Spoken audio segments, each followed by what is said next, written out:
kekuatan di hidupku. Ku dapat di dalam-Mu, Kau teguhkan hatiku. Tiada yang mustahil bagimu, sebab aku percaya, bukan karena melihat, namun karena firman-Mu yang selalu digenapi di hidupku. Ku percaya, bukan karena melihat, namun karena firman-Mu tiada pernah berubah.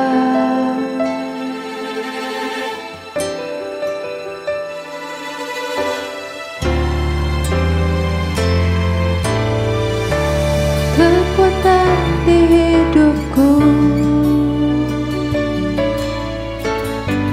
ku dapat di dalam-Mu. Kau teguhkan hatiku. Tiada yang mustahil bagimu, sebab aku percaya, bukan karena melihat, namun karena firman-Mu yang selalu digenapi di hidupku. Ku percaya, bukan karena melihat, namun karena firman-Mu tiada pernah berubah.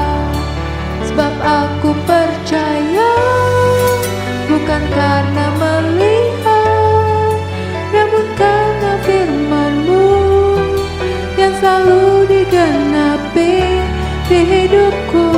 Ku percaya, bukan karena melihat, namun karena firman-Mu tiada pernah berubah.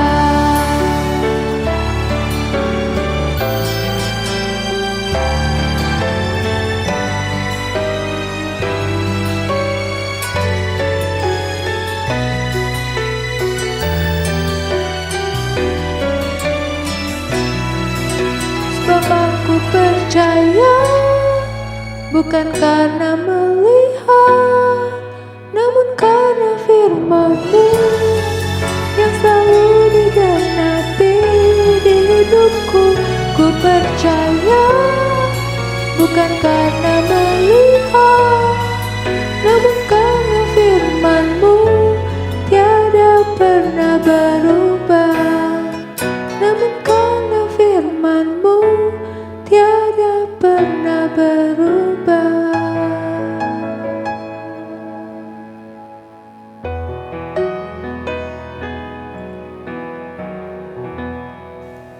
Selamat malam Bapak Ibu Saudara sekalian semuanya.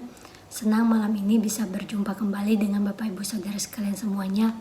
Pada malam yang berbahagia ini juga bertepatan dengan Hari Kemerdekaan Republik Indonesia yang ke-77. Saya juga mau mengucapkan selamat Hari Kemerdekaan Republik Indonesia yang ke-77. Pulih lebih cepat, bangkit lebih kuat. Biarlah tema tahunan Hari Kemerdekaan Republik Indonesia ini bukan sekedar menjadi slogan untuk kemerdekaan Republik Indonesia ke-77, tapi juga bisa menjadi pengingat, bisa menjadi penyemangat buat kita semua untuk pulih lebih cepat dan bangkit lebih kuat. Biarlah semua itu untuk hormat dan kemuliaan Tuhan, kita bisa pulih dari segala masalah yang kita lewati, kita juga bisa pulih dari sakit penyakit yang ada, sehingga kita bisa bangkit lebih kuat dalam Tuhan, sehingga kita bisa nyatakan pada dunia bahwa kita punya Allah yang luar biasa, Allah yang memampukan kita melewati segala permasalahan yang ada. Pada malam ini, seperti yang sudah kita ketahui, sepanjang bulan Agustus ini tema gereja kita yaitu berdoa. Dan pada malam ini saya akan membawakan tema renungan tengah minggu dengan tema tetaplah berdoa yang saya ambil di dalam 1 Tesalonika 5 ayat 17. Sebelum kita memulai renungan tengah minggu, Mari kita sama-sama berdoa biar Tuhan yang pimpin kita semua, supaya kita dapat memahami, kita dapat mengerti apa yang menjadi isi hatinya Tuhan untuk dibagikan pada malam ini. Mari kita berdoa bersama-sama.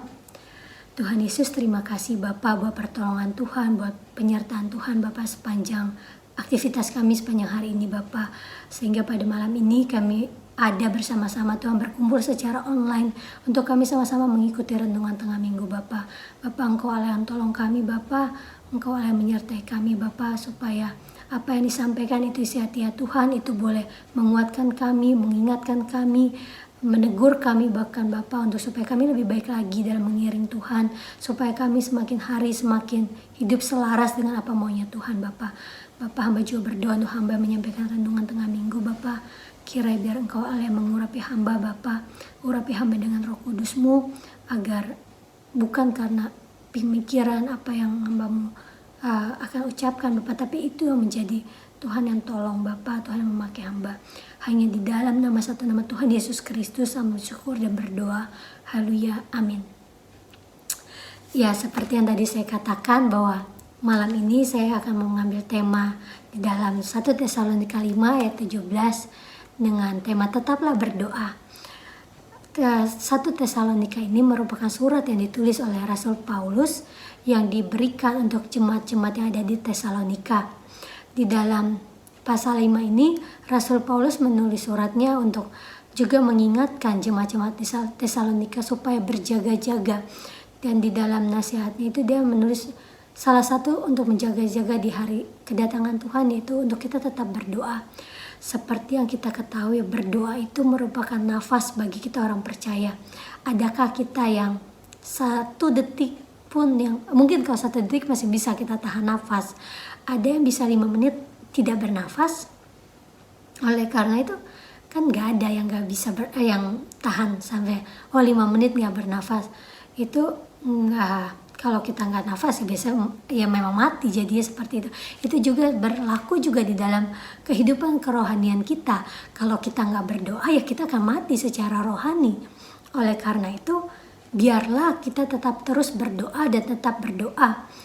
Di dalam bukunya Rick Warren, di dalam The Purpose Driven Life, dia katakan bahwa berdoa berarti itu bercakap-cakap dengan Tuhan.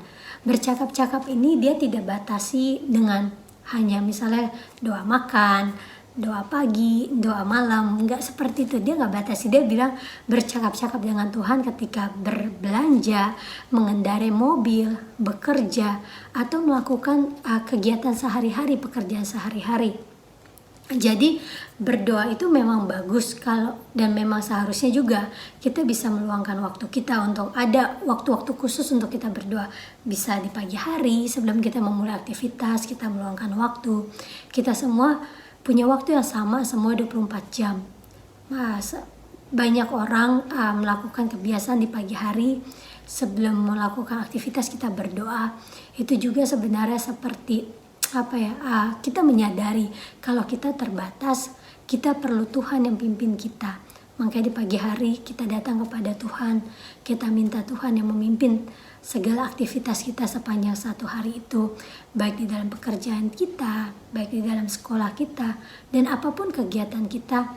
Kita mengakui di hadapan Tuhan di pagi hari, Tuhan, aku gak bisa melakukan aktivitas sepanjang hari ini tanpa Tuhan. Kita minta pimpinan dari Roh Kudus yang memimpin kita, yang menguatkan kita pagi hari. Atau ada juga yang berdoa di malam hari.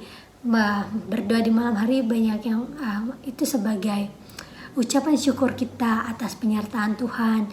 Tuhan memampukan kita melakukan aktivitas dari pagi sampai malam.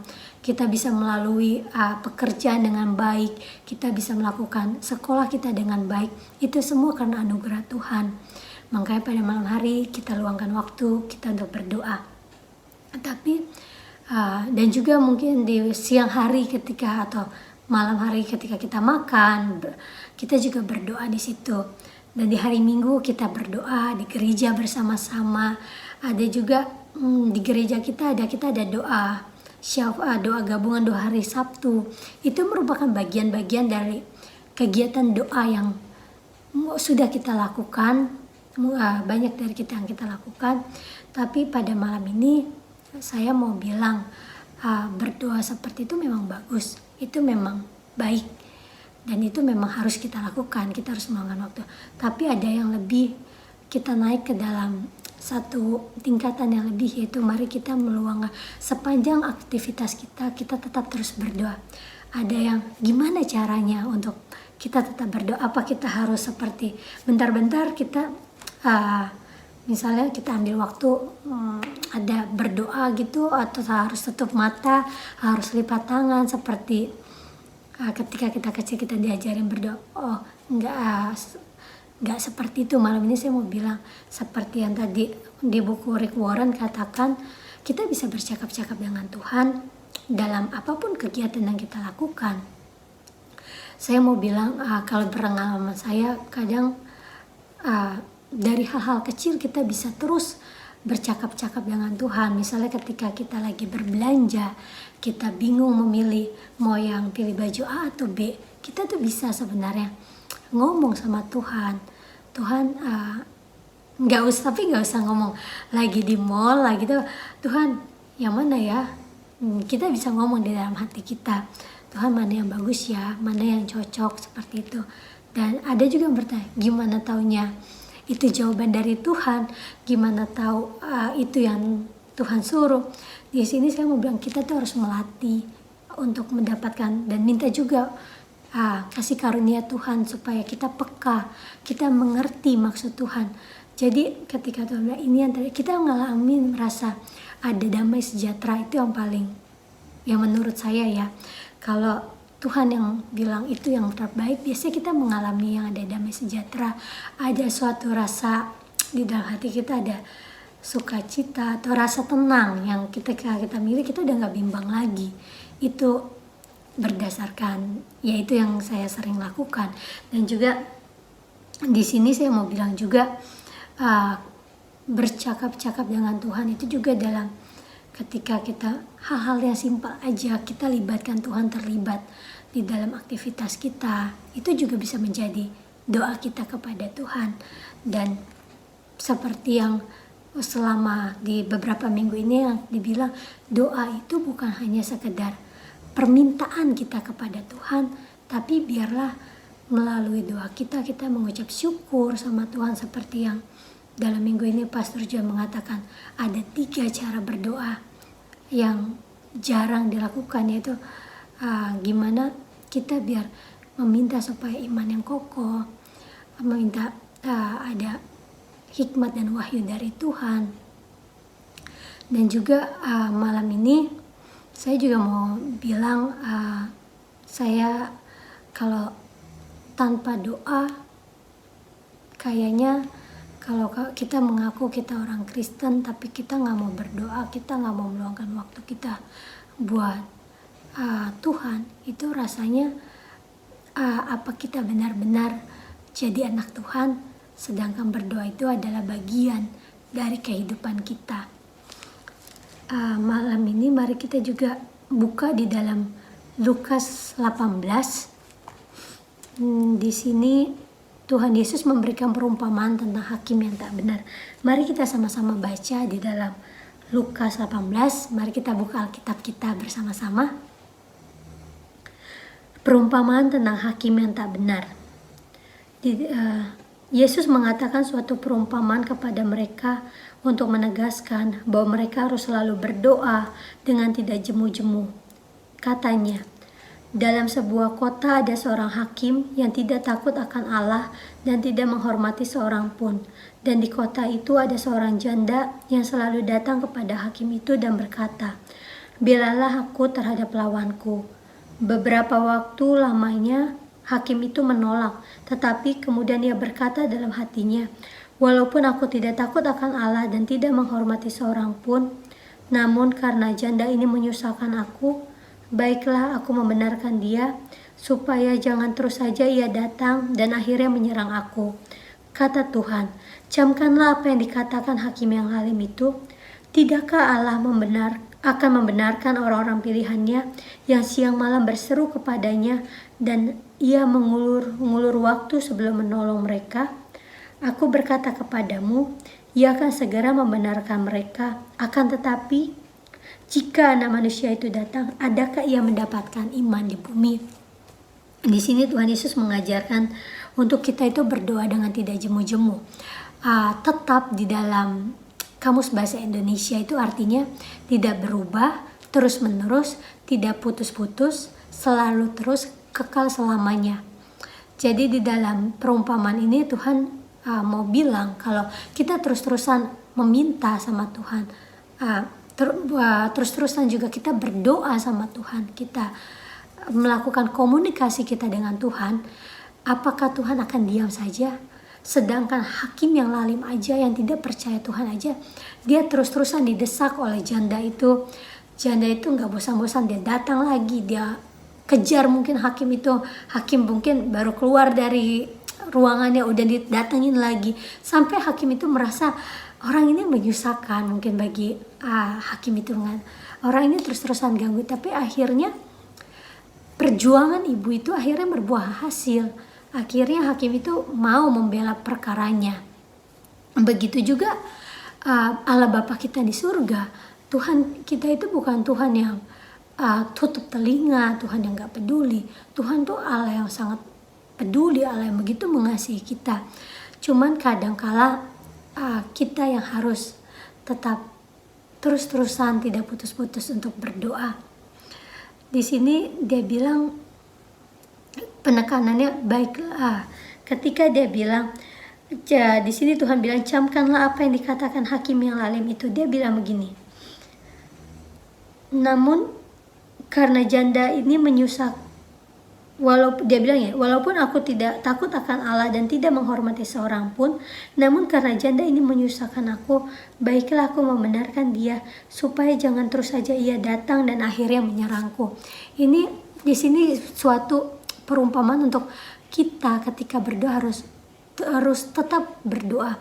Walaupun kadang ketika kita berdoa itu mungkin Tuhan gak langsung jawab. Tuhan juga mungkin berkata tidak. Atau Tuhan langsung straight forward ya, mengatakan iya menjawab doa kita. Tapi di sini yang mau saya bilang, poin pertama yaitu adalah kita harus konsisten. Ada suatu konsisten, ada suatu usaha yang terus menerus. Saya terberkati dengan khotbahnya Pastor Ana ketika dia menceritakan pengalaman dia ketika dia berdoa buat kokonya untuk percaya Tuhan. Kokonya yang keras, mengeraskan hatinya untuk tidak mau percaya Tuhan. Pastor Ana terus-terusan berdoa. Mungkin ada kalanya memang harus kita akui, kita sebagai manusia kadang ngerasa capek, Tuhan kok gak jawab-jawab ya. Tapi malam ini saya mau bilang, ketika Tuhan belum jawab, ayo jangan kita merasa mengendorkan api doa kita.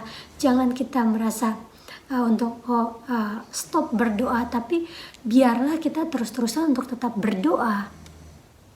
Dan doa itu nggak ada satu hal yang apa yang kita doakan itu jadi sia-sia. Apa yang kita perjuangkan lewat begitu saja, itu nggak ada seperti itu. Tapi ada suatu hasil dari setiap usaha yang kita lakukan. Ketika hakim yang lalim aja menghargai usaha dari seorang janda, apalagi Allah Bapa kita yang penuh kasih, dia begitu dia akan menjawab doa kita tepat pada waktunya. Apapun hasilnya, kita percaya itu yang terbaik buat kita. Malam ini saya mau membagikan dari apa yang ada di dalam buku The Practice of Presence of God yang ditulis oleh Brother Lawrence. Dia katakan begini, untuk menaikkan doa-doa percakapan yang lebih pendek terus-menerus seharian daripada doa yang rumit dalam waktu yang lama. Banyak orang mengatakan berdoa itu saya tuh nggak bisa berdoa, saya tuh bingung mau ngomong apa, saya nggak cakap untuk berkata-kata.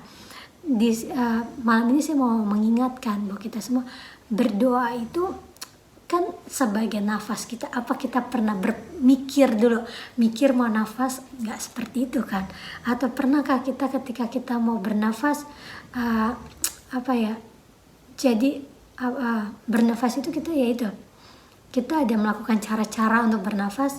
Ketika manusia normal biasanya kita bernafas itu langsung tanpa kita sadari, kita juga bernafas, dan itu nggak pernah berhenti sepanjang hidup kita sampai Tuhan panggil kita. Begitu juga untuk kita ketika berdoa kita tuh harus mungkin bagi sebagian orang yang bilang, aku tuh nggak bisa berdoa, aku tuh nggak tahu kata-kata apa yang mau disampaikan.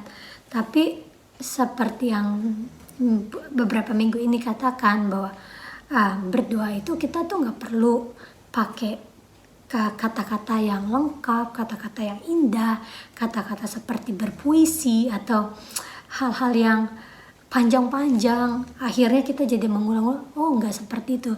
Tapi Tuhan mau apa yang menjadi isi hati kita, apa yang bahkan bahasa yang sederhana pun Tuhan tahu, Tuhan mengerti, Tuhan tuh menghargai.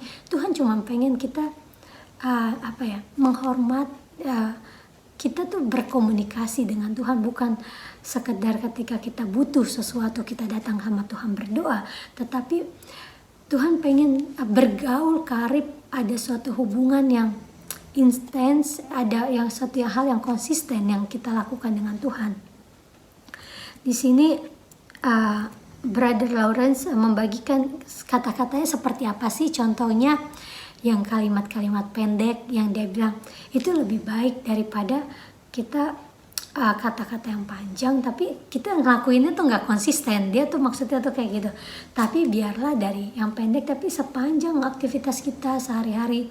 Yang kata Rick Warren katakan, dia bilang kita bisa kok berdoa, kita bisa untuk terus-terusan berkomunikasi dengan Tuhan, yaitu bisa di contoh yang dia buat buku itu, dia bilang aku bergantung kepadamu. Kita bisa bilang, Tuhan lagi ngelakuin aktivitas terus kita stop sebentar, tetap kita bisa kita tetap bisa melakukan aktivitas kita, tapi kita bilang dalam hati, aku bergantung kepadamu Tuhan, bagiku hidup adalah Kristus, Engkau tidak akan meninggalkanku, Engkau adalah Tuhanku. Itu merupakan contoh-contoh kalimat sederhana. Atau kalau saya kadang ketika saya mungkin orangnya sedikit ketika nggak sesuai dengan ekspektasi saya, nggak sesuai dengan apa yang saya tuh suka ngerasa panik jadinya.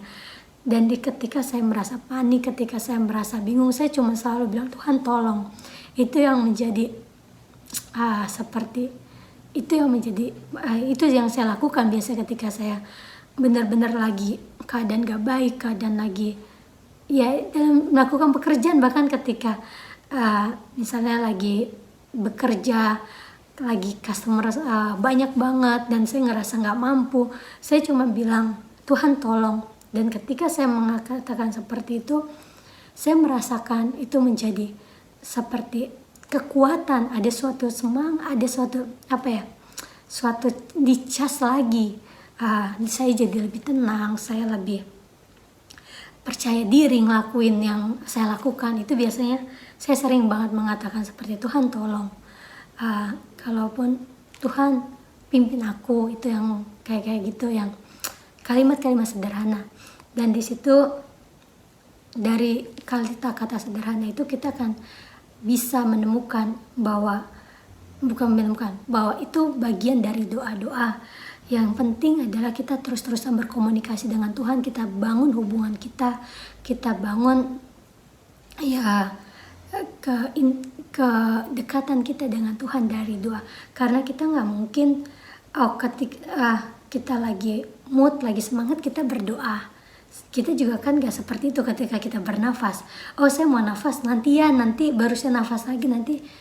Sekarang gak nafas dulu. Kita gak seperti itu kan. Begitu juga kehidupan doa kita. Kita gak bisa mengatakan nanti dulu saya mau pakai cara seperti ini bernafas. Saya mau pakai cara seperti ini berdoa. Enggak seperti itu. Tapi dengan kita melatih, terus-terusan kita bangun kedekatan kita dengan Tuhan, kita luangkan untuk waktu kita untuk berdoa. Karena untuk bisa konsisten berdoa itu nggak mudah. Saya ingat ada suatu istilah mengatakan kebiasaan yang baik itu dibangun dari 21 hari. Kalau kita melakukan suatu hal yang terus menerus selama 21 hari, lama-lama itu menjadi kebiasaan. Demikian juga mari kita bangun doa kita. Biarlah berdoa itu menjadi kebiasaan kita. Saya kalau untuk doa pagi, bagi saya itu saya terberkati oleh waktu saya dulu masih di sekolah minggu.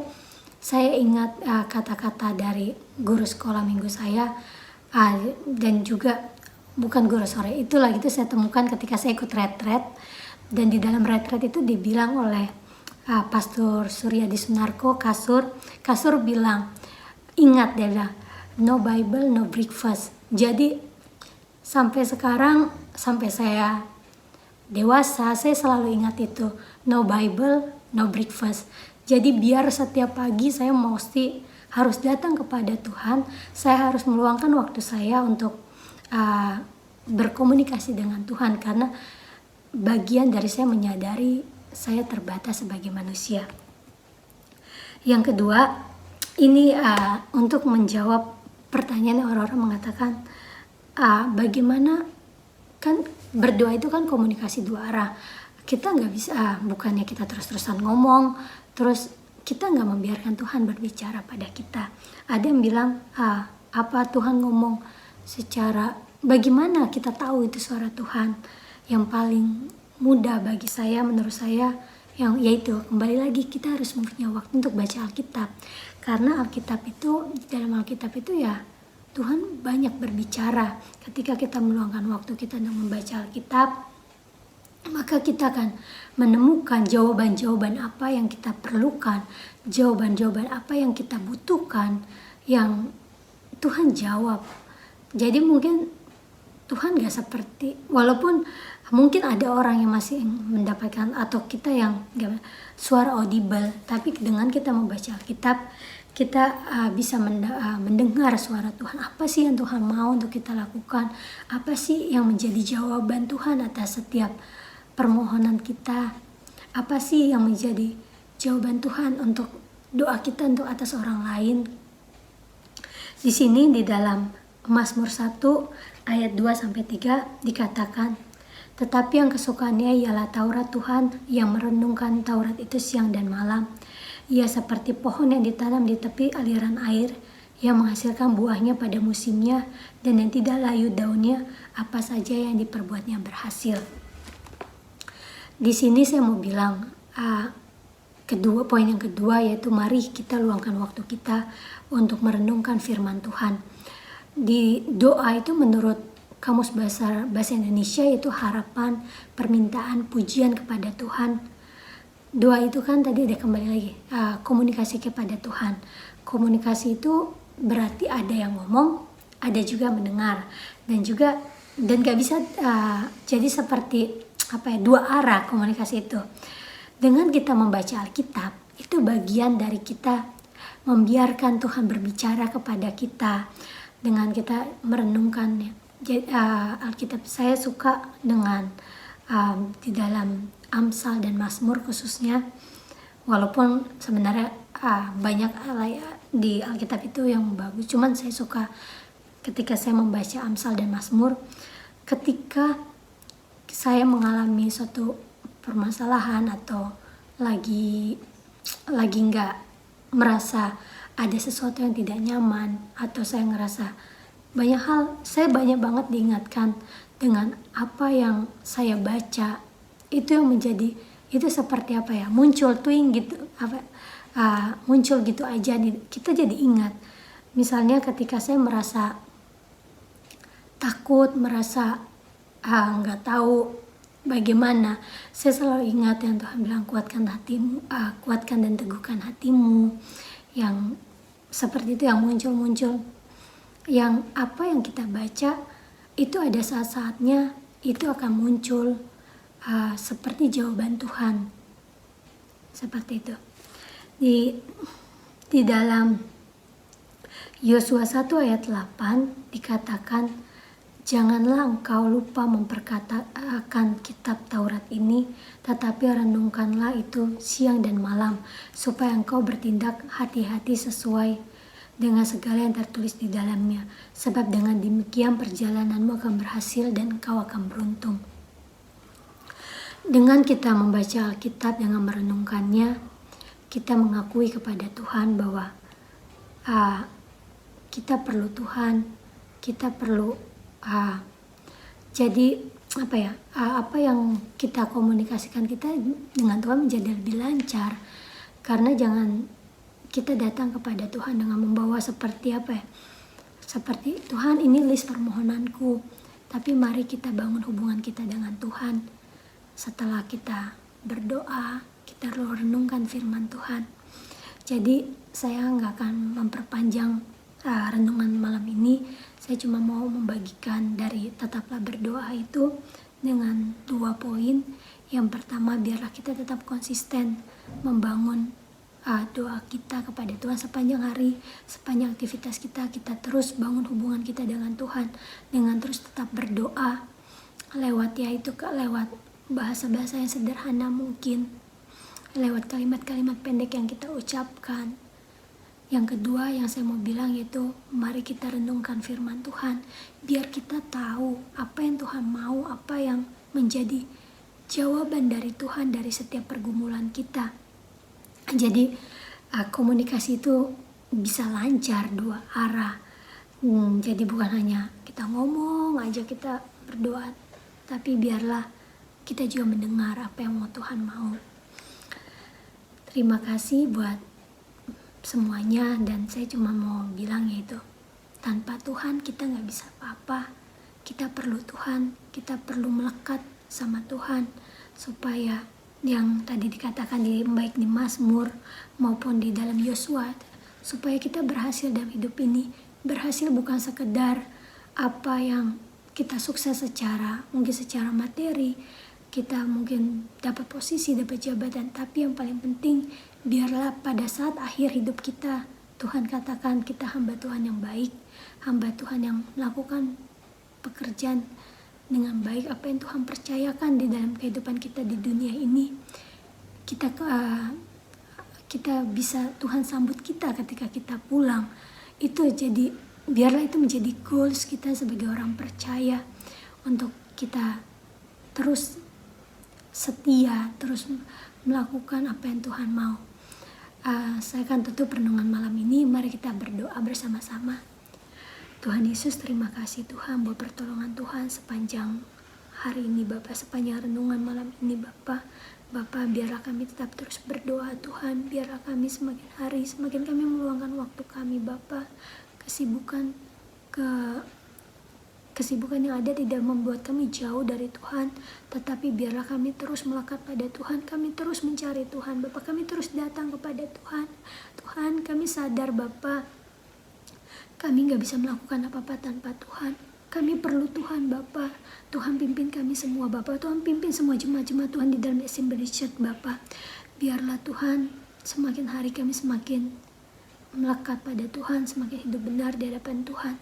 Tuhan Yesus juga kami berdoa Tuhan, biarlah kami semua memiliki waktu untuk kami merenungkan firman Tuhan, supaya kami mengerti isi hatinya Tuhan, supaya kami mengerti apa maunya Tuhan untuk kami lakukan Bapa. Bapa, kami serahkan semua jemaat-jemaat Tuhan di dalam Assembly Church, semua pendengar renungan tengah minggu malam ini Bapa ke dalam tangan Tuhan. Biarlah ini boleh menjadi pengingat buat kami untuk kami memiliki konsistenan dalam kami berdoa, dan juga kami memiliki kerinduan untuk terus membaca Alkitab. Bapak, kami serahkan semuanya di dalam tangan Tuhan. Hanya di dalam nama Tuhan Yesus Kristus kami syukur dan berdoa. Haleluya. Amin. Selamat malam. Terima kasih Bapak Ibu Saudara sekalian semuanya. Tuhan Yesus memberkati kita semua. Sebab aku percaya, bukan karena melihat, namun karena firman-Mu yang selalu digenapi di hidupku. Ku percaya, bukan karena melihat, namun karena firman-Mu tiada pernah berubah.